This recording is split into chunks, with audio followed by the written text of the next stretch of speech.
अस्सलाम वालेकुम जी। आज हम इंग्लिश कोड 502 का लेसन नंबर 22 सिंटेक्स पढ़ने जा रहे हैं। सिंटेक्स एक्चुअली है क्या? Syntax is a branch of linguistics which studies the structure of the sentences. मतलब सेंटेंस का जो स्ट्रक्चर है वो इसमें स्टडी किया जाता है कि कौन कौन से एलिमेंट होते हैं जो मिलके एक सेंटेंस को बनाते हैं। फिर उस सेंटेंस को वो जो एलिमेंट्स हैं उनका आपस में क्या रिलेशन होता है, किस तरह से वर्ड्स मिलके फ्रेजेस मिलके क्लॉज और क्लॉज मिलके सेंटेंसेस बनाते हैं। फिर एक सेंटेंस के अंदर डिफरेंट सेंटेंसेस हो सकते हैं, एक सेंटेंस के अंदर डिफरेंट एलिमेंट्स होते हैं। उन सारी चीज़ों को हम सिंटेक्स के अंदर स्टडी करते हैं। तो इंट्रोडक्शन में वो कहता है syntax comes originally from Greek and literally means a putting together or arrangement. There was an attempt to produce an accurate description of sequence or ordering arrangement of element in the linear structure of the sentence. अच्छा, वो ये बता रहा है कि syntax जो है वो ग्रीक लैंग्वेज से आया है जिसका मतलब है अ पुटिंग टुगेदर। ठीक है, और इसमें आगे वही बता रहा है कि सीक्वेंस के साथ होता है, एक अरेंजमेंट के साथ होती हैं सारी चीज़ें। In more recent attempts to analyse syntactic structure there has been a greater focus on the underlying rule system that we use to produce or generate sentences. Prepositional phrase in English consists of a preposition followed by a noun phrase and a noun phrase consists of an article and a noun. अच्छा, ये आगे phrases की बातें आएंगी हमारे काफ़ी ज़्यादा कि सबसे पहले preposition phrase क्या होती है, एक ऐसी phrase होती है जिसमें एक preposition होती है, फिर एक नाउन फ्रेज़ होती है। नाउन फ्रेज़ क्या होती है? जब एक नाउन के साथ कोई आर्टिकल लगा होता है तो उसको नाउन फ्रेज़ कह दिया जाता है। ठीक है, जिस तरह ये नियर लंदन है, अब नियर एक प्रपोजिशन फ्रेज़ है और लंदन एक नाउन है, लेकिन यहाँ पे प्रपोजिशन है तो इसको क्या हम कहेंगे? Is a correct prepositional phrase as London is a proper noun and does not need an article. On the other hand with dog is not a correct prepositional phrase as dog should have article. अब dog के साथ एक article लगना चाहिए। ठीक है, जिस तरह विद द डॉग आ जाएगा तो फिर ये बन जाएगी एक प्रपोजिशनल फ्रेज़ बन जाएगी। और जब ए डॉग होगा तो अ डॉग होगा तो वो उसको हम क्या कह सकते हैं? ये एक आर्टिकल है और एक उसके साथ नाउन लगा हुआ है, तो ये हमारा नाउन फ्रेज़ होगा। यहाँ पे उसने लिखा है the correct prepositional phrase is a dog. A dog prepositional phrase नहीं है, ये एक नाउन फ्रेज़ है। Another goal of syntactic analysis क्या है जी? हम इससे क्या करते हैं, मैं आपको इसकी ट्रांसलेशन एक हिसाब से बता देता हूँ कि वो कहता है कि हम स्मॉल और finite set of rules that will capable of producing large and potentially infinite number of well form structure. हमारे पास रूल्स तो लिमिटेड हैं but we can generate unlimited sentences. ठीक है, हम जो लिमिटेड रूल्स हैं उनको हम यूटिलाइज़ करके अनलिमिटेड नंबर जो है वो सेंटेंस स्ट्रक्चर जो स्ट्रक्चर्स हैं हम वो क्रिएट कर सकते हैं। ठीक है, आगे वो फिर जनरेटिव ग्रामर की बात कर रहे हैं। ठीक है, जनरेटिव ग्रामर क्या है? Generative grammar because it can be use to generate or produce sentence structure and not just describe them. Generative grammar में हम क्या करते हैं कि सेंटेंस को प्रोड्यूस भी करते हैं और उससे हम डिस्क्राइब और उसको मतलब हम एलेबोरेट भी कर सकते हैं ये कैसे है। This type of grammar should also be capable of revealing the basic of two phenomena: how some superficially different sentences are closely related, how some superficially similar sentences are in fact different। मतलब किस तरह से सामने से नज़र आने वाले same structure वाले दो सेंटेंसेस सामने से नज़र तो वो सेम आ रहे हैं बट उनके मीनिंग्स डिफरेंट होते हैं। ठीक है, फिर कुछ ऐसे सेंटेंसेस होते हैं जो सामने से तो हमें डिफरेंट नज़र आ रहे होते हैं लेकिन उनके मीनिंग सेम होते हैं। ये आहिस्ता आहिस्ता आपको आगे सारी चीज़ें क्लियर कर देंगे। आगे जनरेटिव ग्रामर के बारे में वो बताया कि जनरेटिव ग्रामर एक्चुअली है क्या। जनरेटिव ग्रामर के बारे में कुछ लोगों की क्या राय थी? Generative grammar is a linguistic theory that regards grammar as a system of rules that generate exactly those combination of words that form grammatical sentences in a given language. The generative school has focused on the study of syntax but has also addressed other aspects of a language structure including morphology and phonology. Early version of Chomsky's theory were called in transformational grammar, which is still used as a general term that includes its subsequent theories. Generativist has argued that many of the properties of a generative grammar arise from a universal grammar that is innate to the human rather than being learned from the environment. Noam Chomsky opposed the earlier theories of structure by rejecting the ideas that each language is different from the other. अच्छा, जो grammarian थे, जो मतलब जो generative grammar के जो हामी थे, उन्होंने ये कहा कि ये जनाब एक नेचुरल थ्योरी है कि इंसान मतलब जो यूनिवर्सल एक स्ट्रक्चर है उससे इंसान सीखता है कि किस तरह से सेंटेंसेस बनाने हैं। तो नोम चॉम्स्की ने कहा कि बिल्कुल भी ऐसा नहीं है, हर लैंग्वेज की अपनी एक नेचर है, हर लैंग्वेज का अपना स्ट्रक्चर है, हर लैंग्वेज उसी हिसाब से चलती है। तो ये मतलब दो डिफरेंट स्कूल ऑफ थॉट थे। The basic concept set forth to recognise grammatical sentences in a language. ये आगे वही बातें बताई गई हैं कि किस तरह से हमने लैंग्वेज के जो ग्रामेटिकल सेंटेंसेज हैं उनको स्टडी, हमने एक ट्री डायग्राम के साथ हमने स्टडी करेंगे। ट्री डायग्राम मतलब एक मेन ऊपर सेंटेंस होगा, फिर आगे उसकी ब्रांचेस बनेंगी फ्रेजेस के साथ, फिर आगे फ्रेजेस की आगे सब ब्रांचेस बनेंगी, किस तरह से कि वो डिफरेंट एलिमेंट्स मिलते हैं। ये सारी वो चीज़ें बताई गई हैं कि किस तरह से जनरेटिव ग्रामर में अभी to be useful only in language studies. अच्छा, प्रॉपर्टीज़ ऑफ जनरेटिव ग्रामर अब वो आगे बता रहे हैं। Noam Chomsky has argued that many of the properties of generative grammar arise from an innate universal grammar which is common to all the language. The grammar must generate all the well-formed syntactic structure sentences of the language and fails to generate any ill-formed structure. जो अब definitely जो grammar होती है, grammar क्या करती है, वो help करती है डिफरेंट सेंटेंसेस को जनरेट करने के लिए। उसका फंक्शन ये होता है कि वो वेल फॉर्म्ड स्ट्रक्चर को जनरेट करती है। तो हम उसी को ही ग्रामेटिकली करेक्ट कहते हैं। जो सेंटेंस हमारे पास ग्रामेटिकली करेक्ट नहीं होता, हम उसको कभी भी वेल फॉर्म्ड सिंटैक्टिक स्ट्रक्चर नहीं कह सकते। ठीक है, आगे जनाब बात कहता है the grammar will have a finite number of rules but will be capable of generating an infinite number of well formed structure. पहली बात जो हम ऑलरेडी डिस्कस कर चुके हैं, the productivity of language would be captured with the grammar.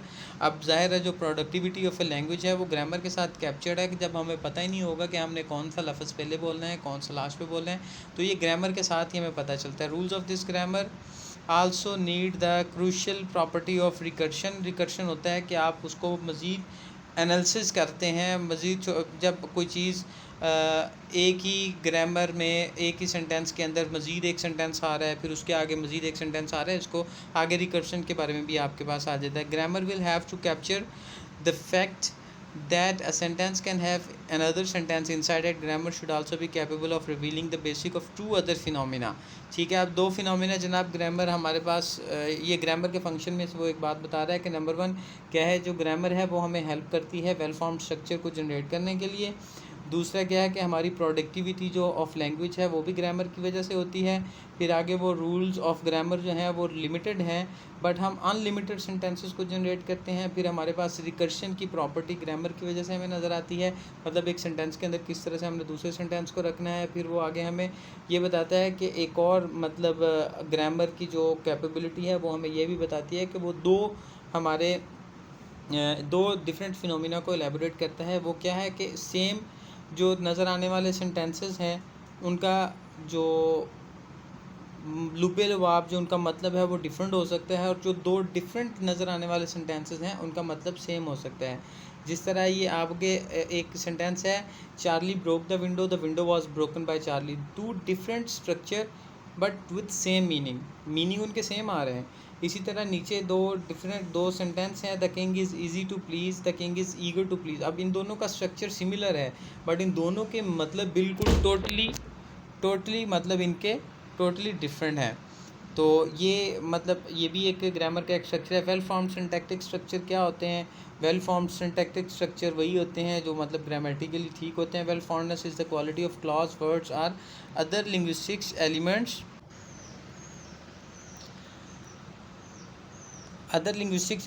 that conforms to the grammar of a language of which it is a part. Well-formed words or phrases are grammatical, meaning they obey all the relevant rules of a grammar. A form that violates some grammar rule is ill-formed and does not constitute part of a language. A word may be phonologically well-formed. A word, phrase, clause or utterance may be grammatically well-formed. A semantically well-formed utterance or sentence is one that is meaningful.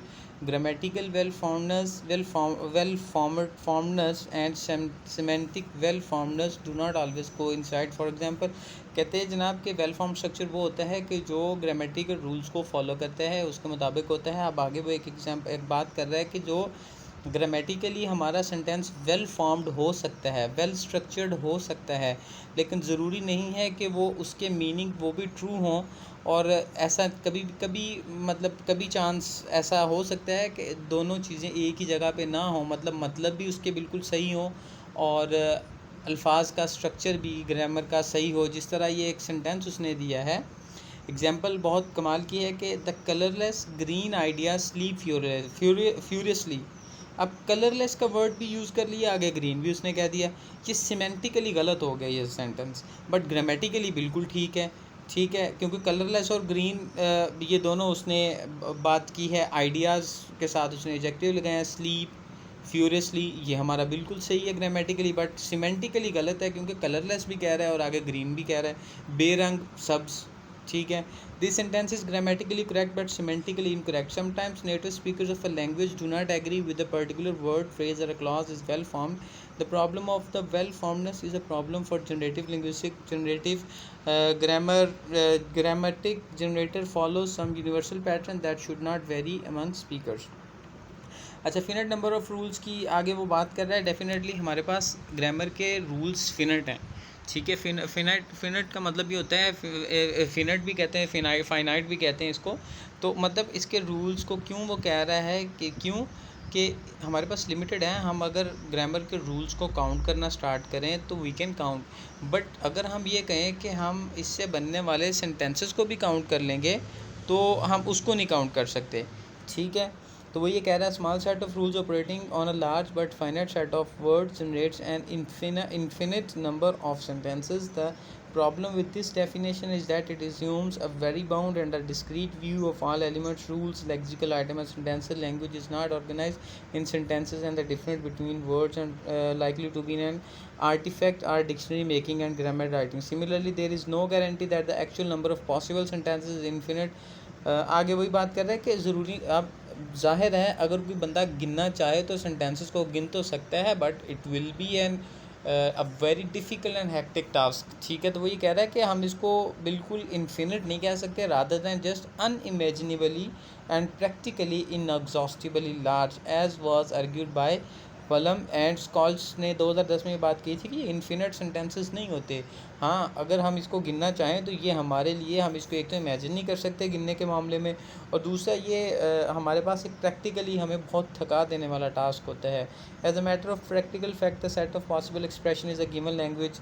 वही बात कर रहे हैं जनाब, the set of expression actually produce by humans or even machine is going to be too large to enumerate practically by current. वही बात उसी को मतलब डिफरेंट बातों डिफरेंट तरीके से बात कर रहे हैं जी। रिकर्जन की बात कर रहे हैं। रिकर्जन एक्चुअली होती क्या है, the crucial property of recursion, ये होती क्या है, एक सेंटेंस के अंदर आप एक मज़ीद सेंटेंस डाल देते हैं, ठीक है, तो इसको रिकर्जन मतलब रिपीटिंग, ठीक है, repeated any number of times, recursive repeated any number of times rules have the capacity to be applied more than once in generating a structure. For example, एक ही रूल को आप बार बार अप्लाई कर सकते हैं, इसको रिकर्सिव प्रॉपर्टी कहा जाता है या रिकर्सिव रूल कहा जाता है। The gun was on the table, एक सिंपल सेंटेंस है। आगे लिखा था, above sentence has one prepositional phrase describing location on the table. गन के बारे में बताया, the gun was on the table. अब we can also add near the window in the bedroom in this sentence. जिस तरह आगे उसने कहा, the gun was on the table near the window in the bedroom. अब उसने sentence का मतलब तो वही रहा, अब उसने मज़ीद उसके अंदर नियर द विंडो भी ऐड कर दिया, इन द बेडरूम भी ऐड कर दिया, मतलब दो प्रपोजिशनल फ्रेजेस उसने मज़ीद ऐड कर दी, ठीक है। Sentences are put inside other sentences. अब सेंटेंस के अंदर मज़ीद सेंटेंसेस भी आप डाल सकते हैं। मैरी हेल्प जॉर्ज एक सिंपल सेंटेंस है, हम इसको ये भी कह सकते हैं। कैथी न्यू, ये एक सेंटेंस है, Kathy knew that Mary help George. एक सेंटेंस के अंदर एक और सेंटेंस हमने डाल दिया। In addition to sentences can be generated inside another sentences such as John believed that Kathy knew that Mary helped George। अब हमने एक ही हमारा सेंटेंस है, लेकिन उसके अंदर फर्दर हमारे पास 3 सेंटेंसेस आ गए हैं। Principally there is no end to recursion. Grammar will have to capture the facts that a sentence can have another sentence inside it. A phrase can be repeated as often as required। एक phrase को आप जितने बार मर्जी repeat कर सकते हैं जब तक आप चाहें। Recursion is a feature of grammar, ये ग्रामर का एक फ़ीचर है। It is an essential part of a theory of cosmic structure, और ये कॉस्मिक स्ट्रक्चर की एक इम्पॉर्टेंट एक पार्ट है। तो ये हमारा चैप्टर था सिंटैक्स से रिलेटेड। उम्मीद है आप लोगों को समझ आई होगी। तो प्लीज़ मेरे वीडियो को लाइक करें, शेयर करें और चैनल को सब्सक्राइब करें और हमें फ़ीडबैक ज़रूर दें ताकि हम मज़ीद वीडियोज़ बना सकें। बहुत शुक्रिया।